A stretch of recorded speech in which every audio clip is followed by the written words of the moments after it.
Hello students, myself Ranju Bhavani. I welcome you in BA Part 2nd English Literature online classes. There is we discuss about your poem that name is Rabbi Ben Ezra, composed by Robert Browning. In this poem, we discuss about your few stanzas of this starting poem. In there which we discuss that Rabbi Ben Ezra was a scholar of 12th century and he was a very intelligent person. That poem is a monologue. जो हमारी आज की video है वो आपके next stanza के बारे में है। रबी बेन इज़रा हमने देखा था प्रीवियस वीडियो जो हमारी थी, जो हमारी शुरू की वीडियो थी, उसमें हमने रबी बेन इज़रा के पोइट के बारे में रीड किया था और पोएम के बारे में रीड किया था। कुछ स्टैंजा भी हमने इसकी एक्सप्लेन कर दी है। जो स्टार्टिंग की स्टैंजा थी उसमें हमने देखा था कि जो रबी बेन इज़रा है वो क्या है, जो ओल्ड एज को है वो बेटर देन बनाता है यूथ एज से, मतलब कि जो यंग एज है, जो युवा अवस्था है, उससे ज़्यादा बेटर बताता है ओल्ड एज को। और जो उससे अगले स्टैंजा आए थे उसमें हमने देखा था कि जो वो बताता है कि जो ह्यूमन बीइंग है, जो ह्यूमन बीइंग है वो अदर लो टाइप के जो क्रिएचर्स हैं, जैसे कि बर्ड्स हैं, एनिमल्स हैं, इंसेक्ट्स हैं, या अदर जो छोटे छोटे जो माइनर्स जो मतलब कि हम कह सकते हैं किसी क्रिएचर्स हैं, उनसे बहुत ही ज़्यादा सुपीरियर है। मतलब उनसे जो human beings are superior than other creature of the world. जो सुपीरियर है मतलब कि उनसे ज़्यादा क्या है, लायक है, उनसे ज़्यादा वो क्या है, समझदार है। और हमने देखा था कि जो मनुष्य है वो उनसे कैसे सुपीरियर है, क्योंकि उसके पास क्या है, जिज्ञासाएं हैं, उनके पास आशाएं हैं, होप्स हैं, फियर हैं, और वो उसे क्या है, जो दूसरे क्रिएचर्स हैं उनसे ज़्यादा उच्च बनाते हैं, उनसे ज़्यादा सुपीरियर उन्हें बनाते हैं। क्योंकि जो अदर क्रिएचर्स हैं वो क्या है, सिर्फ जो उन्हें मिल जाता है उसी में ही क्या है, वो सेटिस्फाइड हो जाते हैं, सर्टिफिकेशन उनके पास हो जाता है जो चीज़ भी उन्हें मिलती है। जबकि जो ह्यूमन बीइंग है उसका नेचर क्या है, जो उसे चीज़ मिलती है वो उससे मतलब कि वह उन चीज़ों से कभी भी सेटिस्फाई नहीं होता, वो और चाह कि हमें पता है कि उसकी जो डिज़ायर्स है वो क्या है, समय के साथ बढ़ती जाती हैं। जैसे कि मैंने एग्जांपल दिया था, आपके अगर 90% आ जाते हैं, आपके अगर 90% भी अगर किसी में आ जाते हैं तो आप ये सोचते हो कि मेरे पूरे 100 क्यों नहीं आए। और अगर आपके 100 भी आ गए तो भी आपकी डिज़ायर क्या रहेगी कि मैंने टॉप क्यों नहीं किया। या कहीं ना कहीं आपको क्या है, जो चीज़ आपको मिल जाती है, आसानी से मिल जाती है, वो चीज़ तो हमें ह्यूमन बींग्स का नेचर ही है कि वो उससे कभी भी सेटिस्फाई नहीं होगा। मतलब कि जो भी चीज़ मिल जाती है, जो भी चीज़ ह्यूमन बींग को मिलती है वो उससे कभी भी सेटिस्फाई नहीं होता। ये ह्यूमन बींग का क्या है, नेचर है। उसके बाद हमने देखा था कि जो यूथ में जो यंग मैन होता है वो क्या होता है, कंफ्यूज रहता है। सेकंड जो स्टैंडर्ड था उसमें हमने देखा था जो यंग मैन है वो हमेशा कंफ्यूज रहता है कि कौन से फ्लावर को तो वो पिक करे और कौन से फ्लावर को वो छोड़ दे। मतलब कि जो कौन सा तो रोज लूँ मैं, और जिसके कारण क्या है मुझे बाद में पछताना ना पड़े। मतलब वो हमेशा क्या होता है, जो यंग एज होती है वो क्या होती है, द एज ऑफ कन्फ्यूजन, या हम कह सकते हैं कन्फ्यूज़न। मतलब कि हमेशा ही उसके अंदर क्या चलता रहता है, एक द्वंद्व, मतलब कि नो बी और नॉट टू बी, मतलब ये करूं या वो करूं, करना चाहिए नहीं करना चाहिए, इस तरीके की क्या है उसके सामने डिफ़िकल्टीज आती ही रहती हैं यंग एज में। जबकि जो ओल्ड एज होती हैं उसमें इस तरीके की जो सिचुएशन है उसको फेस नहीं करना पड़ता। क्यों नहीं करना पड़ता, क्योंकि रबी बेन इज़रा कहते हैं old age is the age of experience. मतलब कि अनुभवों की जो उम्र है या अनुभवों की जो आयु है वो क्या है, वृद्धावस्था है। वृद्धावस्था में क्या है, बुढ़ापे में जब हम क्या है, हमारे पास एक्सपीरियंस हो जाते हैं और हम क्या है, हर डिफ़िकल्टीज़ को फेस करना सीख लेते हैं, क्योंकि हमने वही डिफ़िकल्टी कहाँ पर फेस कर ली होती है, यंग एज में फेस कर ली होती है। उसके बाद वो कहते हैं कि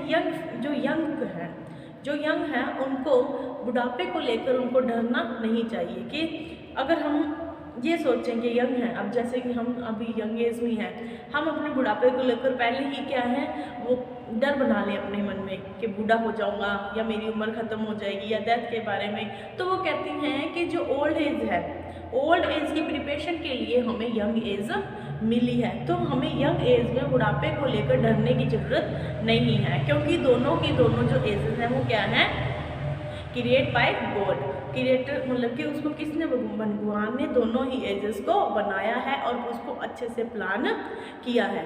तो हम आगे की स्टैंजा के देखते हैं। आगे के जो स्टैंजा है उसमें जो पोइट है, रबी बैन इजरा बोलेंगे, पोइट नहीं बोलेंगे यहाँ पर, क्योंकि ये क्या है एक ड्रामेटिक मोनोलॉग है जिसमें क्या होता है जो पोइट ना बोलकर कोई अदर पर्सन बोलता है। तो इसमें जो नेक्स्ट हम जो स्टैंजा देखेंगे उसमें रबी बैन इजरा है वो बताते हैं कि जो मैन है वो किस लिए उसका जन्म हुआ है और वह किस तरीके से अन्य जो लोग मतलब कि बर्ड्स हैं, अन्य जो एनिमल्स हैं उनसे कैसे वो अलग अपने आप को भिन्न रखता है, मतलब कि उनसे डिफर करता है। नाउ लेट्स स्टार्ट क्यों stanza. Poor one of life indeed, were man but formed to feed on joy to solely seek and find feast, such feasting indeed, then assure an end to man, erects care the hopeful bird, fair doubts the mutant beast. तो ये थी आपकी इसकी lines. अब हम इसको define करते हैं। Poor want of life Indeed, poor want, want का मीन्स होता है अहंकार या प्राउड, अहंकार, वांट का मीन्स क्या होता है अहंकार, ऑफ लाइफ इंडीड कि हमें क्या है उसी लाइफ का अहंकार नहीं रखना चाहिए। For man but form to feed कि सिर्फ हमें इस जो लाइफ हमें मिली है वो हमें किस लिए मिली है, फॉर्म टू फीड, फीड का मतलब है भोजन करना, फीड का मीन्स क्या होता है भोजन करना, फीड का मतलब ईटिंग से भी ले सकते हैं कि हमें जो ये लाइफ है वर मैन बट फॉर्म्ड, फॉर्म्ड का मतलब बनाया गया है कि जो मैन है उसको क्यों बनाया गया है, खाने के लिए बनाया गया है। इस तरीके का जो हमें प्राउड है वो नहीं रखना चाहिए। ऑन जॉय, और हमें आनंद प्राप्त करना, सिर्फ आनंद प्राप्त करना, मतलब कि जॉय का मीन्स आपको पता है क्या बोल सकते हैं उसको, हैप्पीनेस बोल सकते हैं, इंजॉय से Joy, solely seek and find feast, मतलब कि solely seek के सिर्फ ढूंढना, solely seek मतलब कि ढूंढना, किसे ढूंढना, सिर्फ खाने को, feast का मतलब क्या हो सकता कहते हैं खाना, कि खाने को ढूंढना और खाना मतलब कि प्राप्त खाना और खाने को ढूंढना या खाने को प्राप्त करना ही मनुष्य का जन्म का उद्देश्य नहीं है, मतलब कि जो ह्यूमन बीइंग है वो सिर्फ फीस्टिंग के लिए पैदा नहीं हुआ है। क्यों नहीं हुआ है, सच फीस्टिंग इंडीड, इस तरीके के सिर्फ भोजन के लिए या हम कह सकते हैं इंजॉय के लिए ही जो ह्यूमन बीइंग है उसका बर्थ नहीं हुआ है। Then assure an end to man, और ये जब सारे के सारे जो ऐशो आराम है वो क्या है एक दिन खत्म हो जाएंगे, तब क्या मनुष्य भी खत्म हो जाएगा। मतलब यहाँ पर क्या है कि हम देखते हैं कि जो अन्य क्रिएचर्स हैं, जो अदर क्रिएचर्स हैं वर्ल्ड के, जैसे कि एनिमल्स हैं या बर्ड्स हैं, वो सिर्फ क्या है अपना पेट भरते हैं, सिर्फ पेट भरते हैं, उनको और किसी से मतलब नहीं है, चाहे उनके रिलेटिव्स कोई मतलब कि ना तो उनके कोई रिलेटिव्स होते हैं, ना उनके फ्रेंड्स होते हैं, ना ही उनकी अदर रिलेशंस होती हैं, ना ही उनकी अदर रिस्पॉन्सिबिलिटीज होती है। उनको सिर्फ क्या उनका जो एम है वो क्या रहता है, फीडिंग, मतलब कि खाना खाना, सिर्फ और सिर्फ खाना खाना, अपना पेट भरना, उनको और चीज़ों से, नेचर से, किसी से कुछ भी लेना नहीं होता है। लेकिन जो रबी बन इज़रा है वो क्या कहते हैं, जो ह्यूमन बीइंग है वो इस खाने के लिए नहीं बना है, सिर्फ और सिर्फ फीडिंग करने के लिए नहीं बना है, वो क्या है, इनसे कुछ अच्छा करने के लिए बना है। इनेक्स केयर, इनेक्स केयर का मतलब है चिंता करना, चिंता करना। द क्रॉप्सफुल बर्ड, क्रॉप्सफुल बर्ड मतलब कि ऐसा बर्ड होता है एक, उसकी क्या है, चोंच के नीचे, जैसे कि कोई बर्ड है उसकी चोंच के नीचे इस तरीके का कोई डब्बा सा हम कह सकते हैं, कोई चीज बनी होती है जिसके अंदर वो क्या है, खाना इकट्ठा कर लेता है बाद में खाने के लिए, या अपने बच्चों के लिए लेके जाने के लिए क्या है, वो उसमें खाना इकट्ठा कर लेता है। तो वो कहता है कि हमें उस बर्ड की तरह चिंता नहीं करनी चाहिए, सिर्फ अपने खाने के बारे में चिंता नहीं करनी चाहिए। फ्रेट्स डाउट, फ्रेट्स का मतलब हमारे सामने जो डिफिकल्टी, जो डाउट्स है, जो हमारे सामने जो डाउट्स आते हैं, हमारे सामने जो शक हम कह सकते हैं कि हमें जो मुसीबतें हमारे सामने आती हैं, द म्योक्रैम्ड बीस्ट, म्योक्रैम्ड बीस्ट मतलब कि खाना खाने वाले जो बीस्ट हैं, सिर्फ और सिर्फ पेट भरने वाले जो बीस्ट हैं, जो क्रिएचर्स हैं, बीस्ट का मतलब हम कह सकते हैं क्रिएचर या जंगली जानवर भी होता है, बीस्ट का मीन्स जंगली जानवर के, जो मनुष्य है उसे क्या है, अपने जो हमें लाइफ मिली है, हमें जो ये जीवन मिला है, उसको क्या है, सिर्फ खाने में वेस्ट नहीं करना है। एक दिन ये सारा के सारा जो ऐशो आराम है वो क्या है, खत्म हो जाएंगे, और उसी के साथ क्या है, मनुष्य भी खत्म हो जाएगा। मतलब कुल मिलाकर जो इस स्टैंजा में जो रबी बन इज़रा है वो हमें क्या कहते हैं कि अपना जो जीवन है उसका एक एम डिसाइड करो, मतलब कि एक अपना जो आपका उद्देश्य है, या हम कह सकते हैं कि हमारा क्या है, एक उद्देश्य होना चाहिए जिसको प्राप्त करने के लिए हमें क्या है, जिसको मतलब कि अचीव करने के लिए, अपने एम को, अपने ड्रीम को अचीव करने के लिए क्या है, हमें करनी चाहिए, ट्राई करनी चाहिए, या हम कह सकते हैं बहुत ही ज़्यादा हमें स्ट्रगल करना चाहिए। तो जो रबी बन इज़रा है वो क्या कहते हैं कि जो ह्यूमन बीइंग है वो उन क्रिएचर से क्या है, इसी कारण से वो अलग बनता है। किस कारण से अलग बनता है, जो उसके अंदर जो आग है, जो जिज्ञासा है, जो अनसैटिस्फिकेशंस की जो फीलिंग्स है, उसी के कारण वो क्या है, अदर क्रिएचर से अलग बनता है। एक बार हम फिर से देखते हैं, core bond of life Indeed, कि हमें किसी तरीके का जो तुच्छ अहंकार है वो नहीं रखना चाहिए। किस तरीके का अहंकार, खाना प्राप्त करने का, या सिर्फ हम क्या है, उच्च है क्योंकि हम अच्छा खाना खा रहे हैं, अच्छी मतलब कि क्या है लाइफ जी रहे हैं, तो ये सब क्या है, ये इसीलिए ही भगवान ने हमें नहीं बनाया है, हमें कुछ अच्छा करने के लिए बनाया है, मतलब कि अपनी डिज़ायर्स को बढ़ाने के लिए और उनको अचीव करने के लिए बनाया है। पर man but form to feed, जो मैन है उसे बनाया गया है किसके लिए, खाना खाने के लिए बनाया। इस तरीके का अहंकार अपने मन में नहीं रखना चाहिए। On joy to solely seek and find feast, और हमें खाना खाने मतलब कि जो फीस्ट है, जो खाना है, तरीके के व्यंजन हम कह सकते हैं, तरीके की जो डिलीशियस जो हमारे सामने डिशेस होती हैं, उसको ढूंढने और खाना प्राप्त करना ही हमारा जो है वो जॉय नहीं है। हमें सिर्फ खाने में या अन्य किसी प्रकार के जो अभी ऐशो आराम है उनमें जॉय मतलब जॉय देखना, उससे सिर्फ जो आनंद है, जॉय है, वो सिर्फ खाना खाने या ऐशो आराम में ही नहीं है। सच फीस्टिंग एंडेड, ये जो इस तरीके की जो फीस्टिंग होती है, भव्य खाना होता है, जो हम कह सकते हैं भोज, महाभोज होते हैं ना, इस तरीके जो खाने हैं वो क्या है, खत्म हो जाएंगे। देन ऐश और एन एंड टू मैन, और हमें पता है कि एंड जो आदमी है वो भी क्या है, इसी तरह एक दिन खत्म हो जाएगा। इरेक्ट्स क्रॉप्स फुल बर्ड, और हमें क्या परवाह करनी चाहिए, क्रॉप्स फुल बर्ड मतलब कि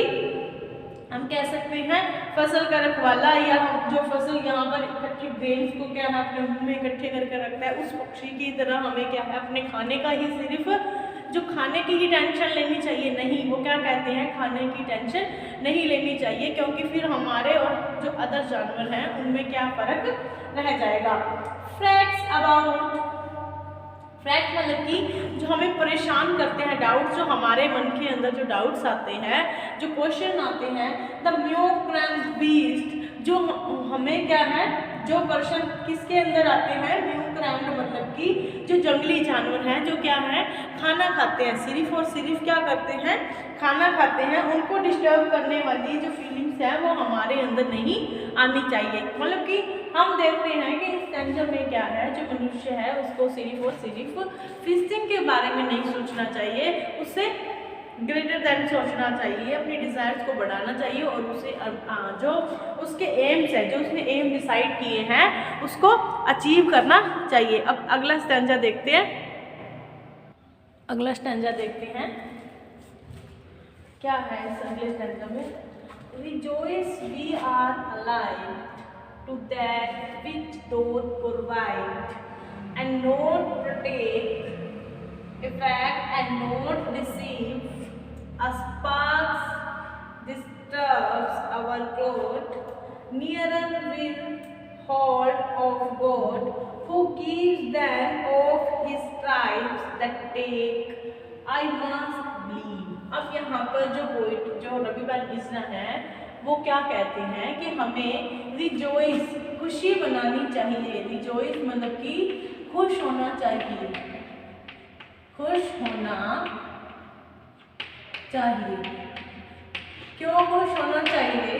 वी आर अलाइव, अलाइव का मतलब हिस्सा है, या हम कह सकते हैं हिस्सा है, या समीपता रखते हैं, समीपता रखते हैं। किससे समीपता रखते हैं?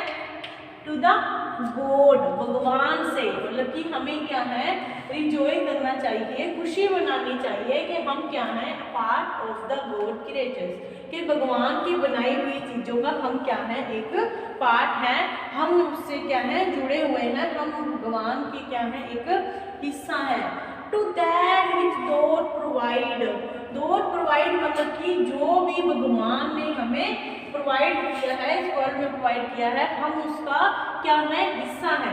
कि भगवान जो है वो सबको क्या है, कुछ ना कुछ प्रोवाइड करवाते हैं और उसी चीज़ का हम भी क्या है, एक हिस्सा है। इसके लिए हमें क्या है, रिजॉय करना चाहिए, इसके लिए हमें खुश होना चाहिए।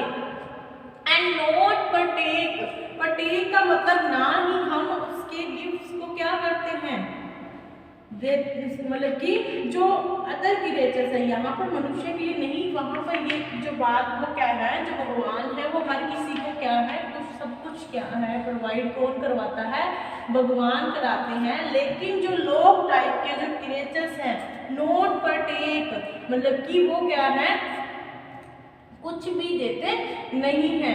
इफेक्ट एंड नॉट रिसीव, और उसका जो प्रभाव होता है, और भगवान जो है वो क्या है, अपने दिए हुए गिफ्ट्स के बदले कुछ भी वापस नहीं करता, लेता। जो मतलब कि लो क्रिएचर्स को जो दिए हुए गिफ्ट्स हैं, परटेक मतलब वापस लेना, इफेक्ट एंड नॉट रिसीव्ड, और ना ही उसे वापस रिसीव करते हैं। जो गॉड है वो क्या है, एक बार जो चीज़ उन्होंने दे दी उसे वो रिसीव वापस नहीं करते।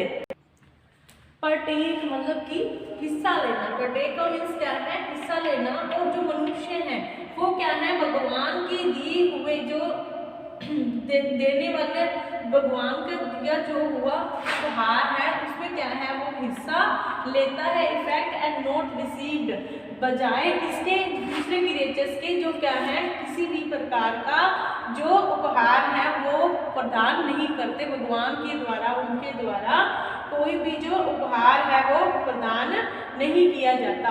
जबकि जो मनुष्य है वो क्या है, हिस्सा लेता है भगवान को दिया, मतलब कि जो जैसे भगवान बांटता है वैसे जो मनुष्य है वो भी क्या है, कुछ ना कुछ बांटता है। इस पास एक क्या है, आग है, एक हम कह सकते हैं एक प्रकाश है जो हमें क्या है, डिस्टर्ब करता है। अवर क्लोड, क्लोड का वैसे तो मीन्स क्या होता है, क्ले होता है, लेकिन यहाँ पर जो पोएम है उसमें क्ले का मीन्स है बॉडी। क्ले का मीन्स क्या है, बॉडी। जो हमारे अंदर का जो एक प्रकाश है, हम कह सकते हैं जिज्ञासा है, वो हमारी बॉडी को क्या है, डिस्टर्ब करती है। मतलब कि हमें क्या है काम करने के लिए या अपनी डिजायर्स को फुलफिल करने के लिए क्या है वो डिस्टर्ब करती रहती है। Nearer we hold of God, nearer मतलब कि समीप, कि हम क्या है भगवान के समीप है। इस तरीके का जो प्रकाश है वो हमारे जो मतलब कि हमारी बॉडी है, हमारी जो क्ले है, क्लोथ है, उसको क्या है वो डिस्टर्ब करती रहती है। वी होल्ड ऑफ गॉड, कि भगवान ने हमें क्या है पकड़ रखा है, कि हमने भगवान के बहुत ही सबसे ज्यादा जो समीप है वो कौन है, ह्यूमन बीइंग है। Who gives then of his tribes, कि उसने अपनी जो अन्य जातियों को जो दिया है, अपने जो अन्य क्रिएचर्स को जो गुण दिए हैं, जो वर्चेस दिए हैं, उससे हमें कुछ ज़्यादा दिया है। जो ह्यूमन बीइंग है वो क्या है उनकी तुलना में कुछ है, और वो भी क्या है भगवान की तरह ही क्या है देने वाला है, लेने वाला नहीं है। किनकी तरह, लो काइंड्स की तरह। आई मस्ट बिलीव, और इसमें मैं पूरा बिलीव रखता हूँ। मतलब कि रवि बन इजरा इस पहरे में मतलब कि इस टेंसर में क्या कह रहे हैं, वो कहते हैं कि जो भगवान है उसने क्रिएचर्स बनाई है, मतलब कि पूरी दुनिया उसी ने क्रिएट की है। लेकिन जो लो काइंड के जो पर्सन है, जो लो काइंड के जो हम कह सकते हैं क्रिएचर्स है, जो बनावट बनाई हुई चीज़ें हैं, वो क्या है सिर्फ लेना चाहती है, उसके बदले में कुछ रिटर्न गिफ्ट नहीं करती है भगवान को। वो सिर्फ क्या है भगवान से ही कृपा प्राप्त करती है, सिर्फ ब्लेसिंग लेती है, गिफ्ट्स लेती है। लेकिन जो ह्यूमन बीइंग है वो क्या है भगवान के सबसे समीप है, सबके नियरर है। कैसे नियरर है, क्योंकि वो क्या है भगवान की तरह ही लेता नहीं है, सिर्फ लेता नहीं है, जबकि वो देना भी जानता है। वो क्या है भगवान के जो रिसीव किए हुए गिफ्ट्स हैं उनको क्या है उसको रिटर्न गिफ्ट भी देता है। मतलब कि अदर क्रिएचर्स जहाँ भगवान को कुछ भी वापस नहीं देते हैं, जो मनुष्य हैं वो भगवान को किसी न किसी रूप में उनको क्या है अपनी ट्रिब्यूट देते हैं। मतलब कि अपनी हम कह सकते हैं श्रद्धांजलि, हम अपनी तरफ से क्या है रिटर्न गिफ्ट देते हैं। कौन देते हैं, जो ह्यूमन बीइंग देते हैं, जबकि जो लो काइंड के क्रिएचर्स हैं वो नहीं देते हैं। रवि बैन इजरा इसमें पूरा विश्वास रखते हैं, जो मतलब कि जो ह्यूमन बीइंग है वो क्या है देने वाला है, लेने वाला नहीं है।